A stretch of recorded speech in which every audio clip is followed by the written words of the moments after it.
ವಿದ್ಯಾಶಕ್ತಿಯು ಶ್ರೀ ಬ್ರಹ್ಮದೇವರಲ್ಲಿ ನುಡಿಯುತ್ತಾರೆ.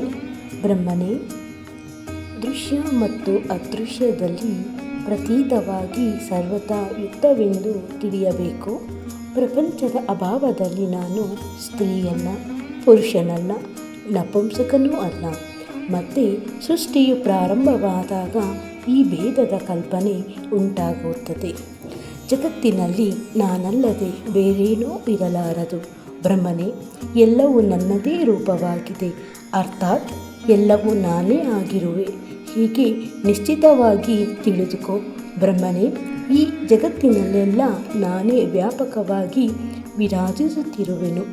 ಸಮಸ್ತ ದೇವತೆಗಳಲ್ಲಿ ಬೇರೆ ಬೇರೆ ನಾಮಗಳಿಂದ ನಾನೇ ವಿಖ್ಯಾತಳಾಗಿರುವನೆಂಬುದು ನಿಶ್ಚಿತವಾಗಿದೆ.